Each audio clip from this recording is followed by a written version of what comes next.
Well, time to jump into a fun project finally. Not that everything isn't fun, but some of this wiring and everything just kind of drags on a guy. So, time to actually make an exhaust. Got a few chunks here that we're going to mess with. Gotta get the blast pipes off of this section. The mid pipe we're not modifying, but our end section here we're going to be modifying. This one here is all dinged up, and I'm sure you could fix it, but who cares? I like my blast pipes a lot more than I like that. For this car, the blast pipes are the full vibe. So I gotta go grab another midsection of exhaust I got laying around.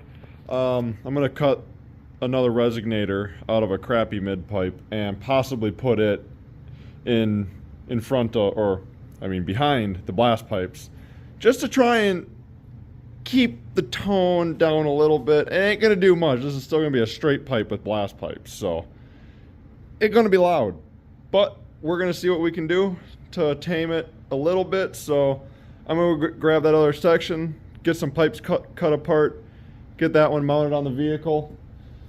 I made myself some gaskets the other night, so good to go on that end of things. So let's get to work and get an exhaust on this thing. Got my oil, so we are basically ready to start this car after we get the intake on and whatnot, but still got wire in the fuel pump too, I guess. But two things. An exhaust isn't even one of those things that we need, but I would rather have an exhaust just because. So, gonna get the exhaust on here and then intake and wire up the fuel pump. So tomorrow night we might actually get to hear this thing run. It's gonna be really exciting.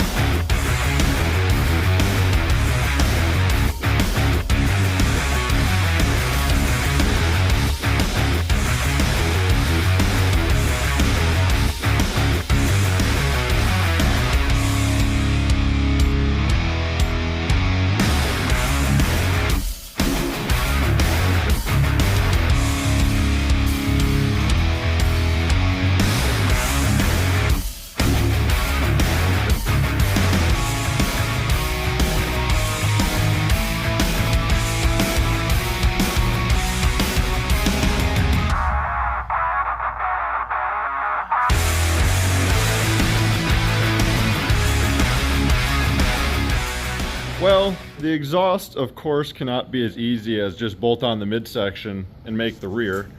So the angle of the engine is not quite identical to original, and what I'm running into now is the downpipe is at a lower angle in the middle here.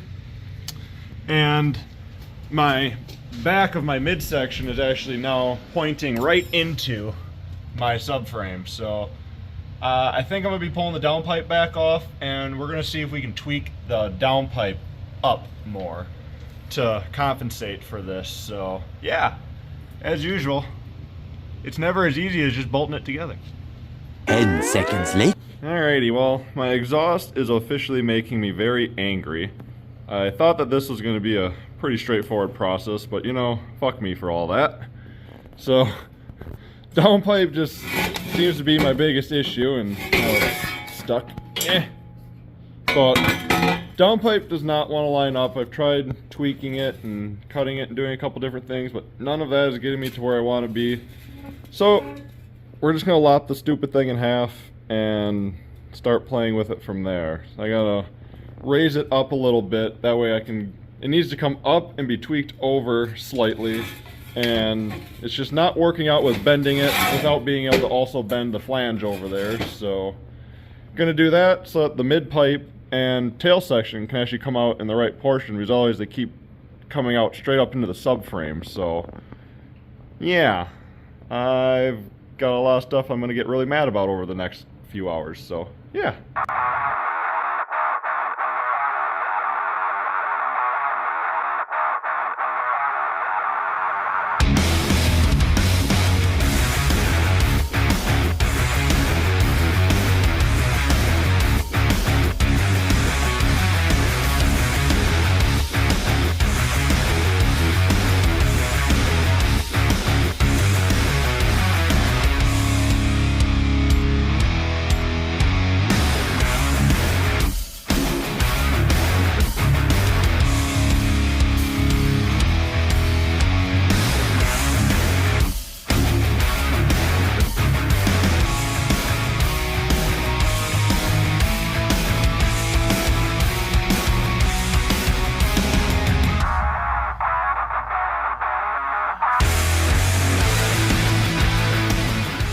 Alrighty, well, the exhaust was a very frustrating time, like I mentioned in the last clip. Like I thought it was going to be, but finally got these all figured out. I ended up having to re-angle the flange on my mid pipe here, and I had to shorten my downpipe. So I had to take about a ½ inch out of my downpipe and get it back up. It's not, not 100% perfect, and I'm very sad I had to do this to this downpipe. I don't have any other downpipes, and we just kind of had to make her work. The only reason I'm mad about this came on my very first car, so this is part sentimental memorabilia here, so it sucks to cut it. It's for a great cause, but the engine is at like a 3, so I think what I measured in my buddy's car with where it was sitting was like 7 degrees, and granted I'm on jack stands, I can't guarantee my car's at the same angle his was sitting at. And the best I could do with the transmission and everything was getting it to 10 degrees. So I settled with that. And I don't know if that's what fully threw it off, or it's a little bit of maybe these being old pipes and maybe some warpage. And I also noticed my one middle hanger was throwing it off a bit, but I still don't really know if that was the pipe, because after separating them, it lines up great. And after shortening it and doing that and a lot of fiddling around with reorientating the flange, it now all lines up at the factory hangers like I expected it to. So I don't really know what happened. Actually, all my GCs have a GD exhaust on them, and this is the most modification I've ever had to do to make it work. And we're just going to blame it on the fact that this one is just completely different than everything I've ever done with having a BRZ trans, and there's just differences everywhere. So we're just gonna write off the problems and we're gonna get to welding this together. Very glad to have that over with, because I'm very excited to start playing with the tailpipe section. So let's get to welding.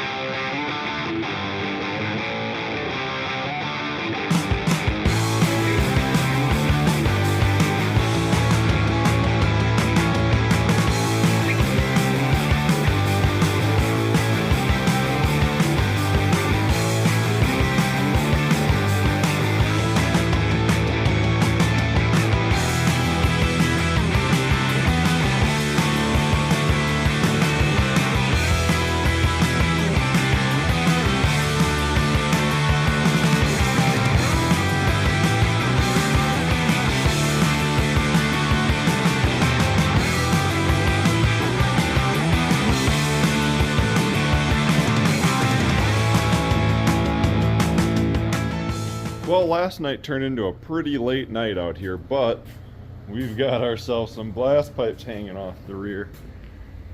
Got her all wrapped up last night. Exhaust is fully done. Got my second resonator welded in before the blast pipes, so with any luck it should help tame it. None probably. So that's gonna be nice.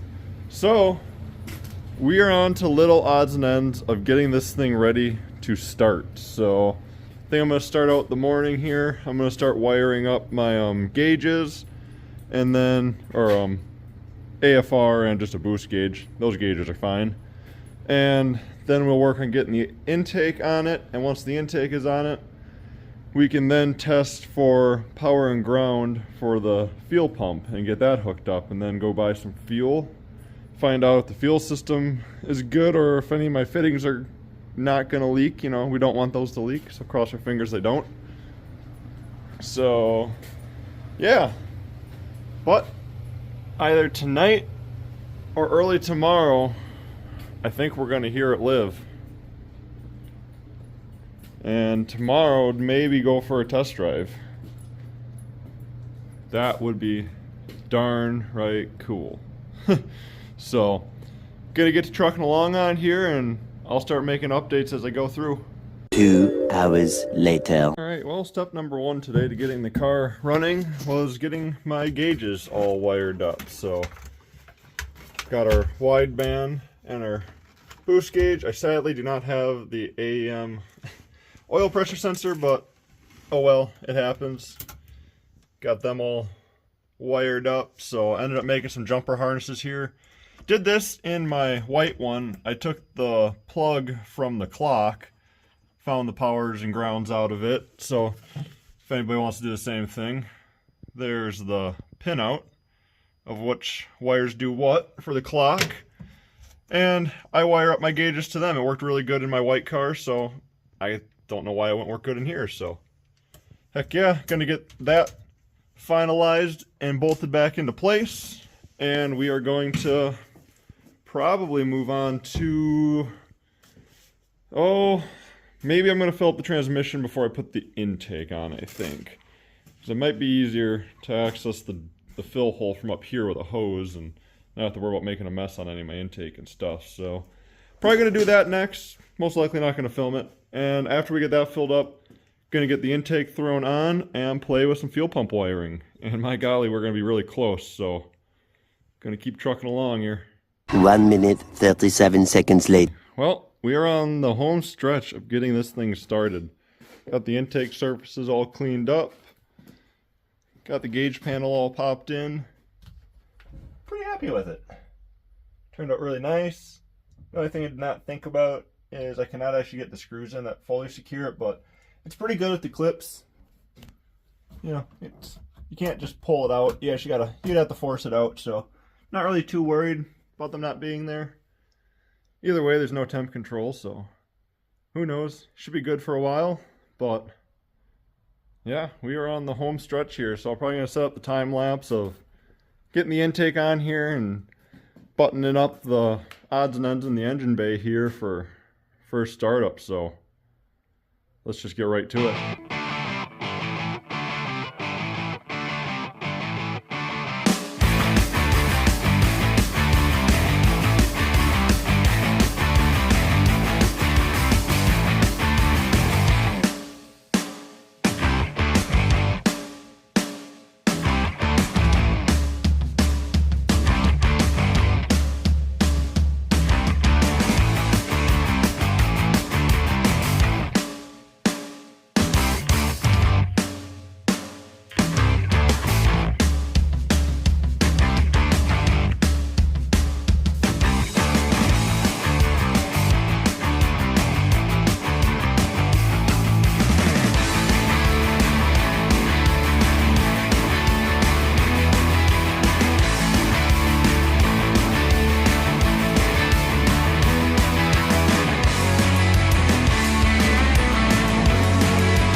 Top of the engine is basically 90% assembled to the point where we can run it.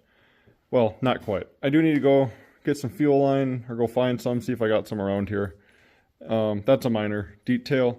Get my turbo hooked up to the boost controller and whatnot, and put some oil in this thing. Oh yeah, and now that the intake and all that's on, I can test for the power and ground for the fuel pump and get that hooked up, go get some gas, and phew, oh man, we're gonna hear this thing run tonight. It's no maybe, we're gonna hear this thing run tonight. So I'm gonna go find the odds and ends I need and finish that up while my phone charges here, and we're gonna be back with the first startup, I hope. So let's do it. 10 seconds later. All right, we were doing pretty good here. I went and got some fuel, so our next step is to pour fuel in the fuel cell and prime the fuel system, and that will determine how far we go next. So find out the 3D printed filler neck holds fuel, all that good stuff.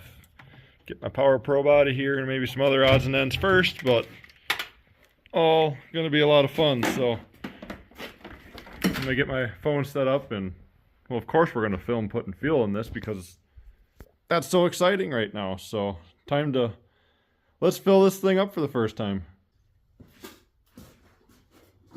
All right, well, any bets on if it's a leaker?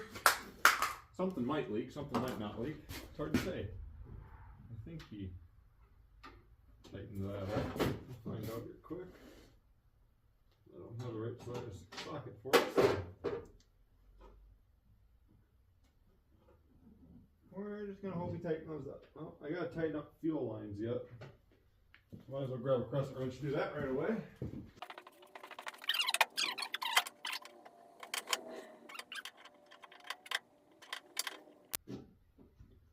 Alright, feed and return are now tight. Glad I bumped those before we started doing anything major here. So, let's see what happens. Hopefully the gas can just leaks more than the filler neck. I'd say that's the goal.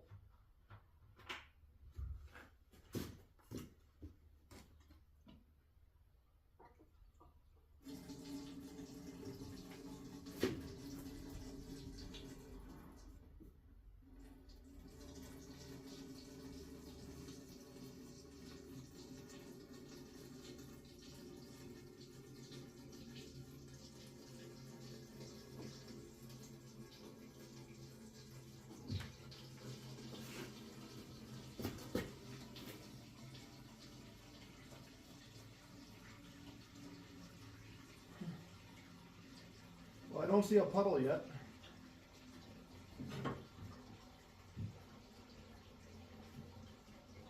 Well, yeah, it's coming out the bottom of there.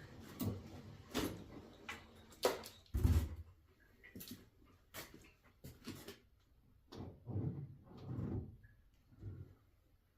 if you just didn't tighten that enough.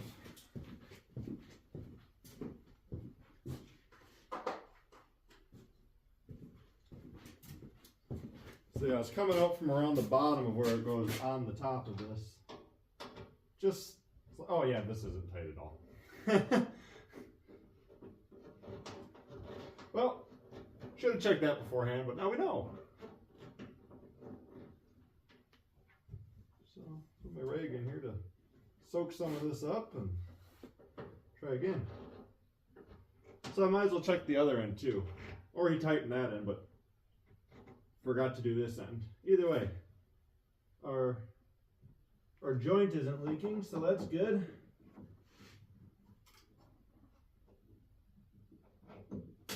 Well, he tightened this one a little bit, but he got a little more out of her.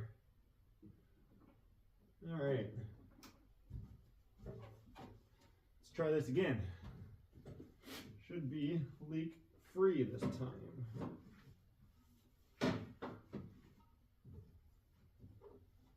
All right, take two.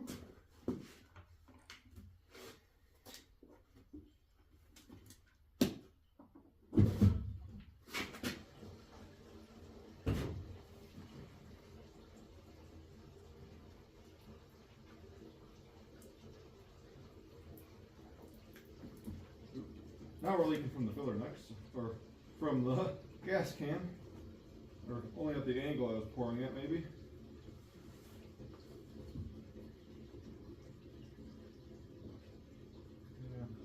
Looks like there is still gas seeping through here. The print had been kind of weird on it, so it got a little messed up, so we tried covering it with some black RTV, but it might be seeping through that ever so slightly, but Otherwise, she's taking her pretty well.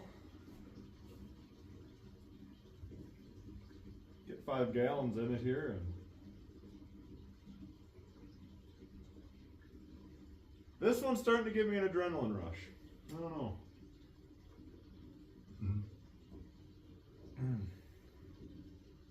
It's going to be an exciting first start. Between these blast pipes are going to be loud as all heck. It is quite the mystery motor. So, yeah, it's just going to be a blast. We're going to find out a lot of things really quickly. That is for sure.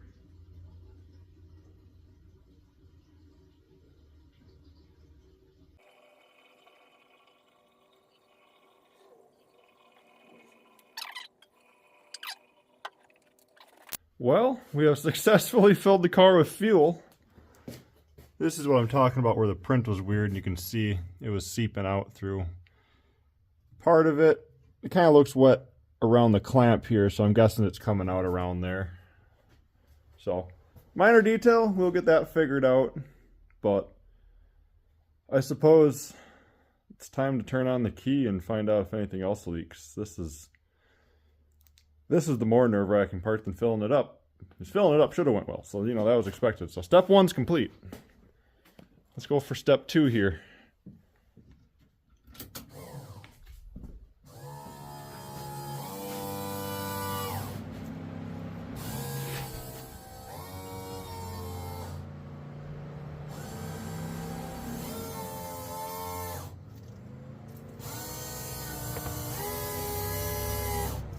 I don't know why it keeps cycling over and over. Seems really odd.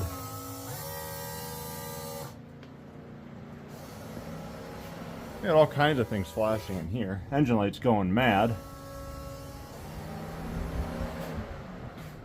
Fans just keep running. Oh, that's nice. There's a fucking crack in that fuel line. Well, we're gonna have to get that changed out probably, but doesn't look like anything's leaking through here, so it's a good sign. I don't know what's going on with the fans. That's definitely odd. Maybe a temp sensor thing.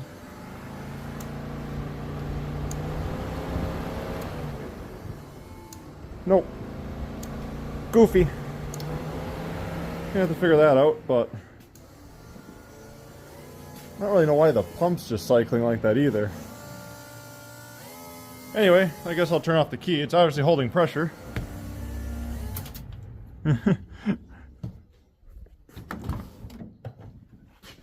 Oh man, we've got a leak up here now. Oh darn it. We got a leak right there. Son of a bean. Well, let's see if we can tighten that up. I'll be right back. 1 minute, 37 seconds later. Alright, well that turned into a fun little mess. So, was able to tighten up the compression fittings right here. We're good there. And then, where are we? Oh, no, that's just a reflection. Shoo! A little paranoid now. Anyway, as soon as I got that tightened up, turned back on, I found out never tightened our fuel feed hose onto the pump. So that shot off, and guess what?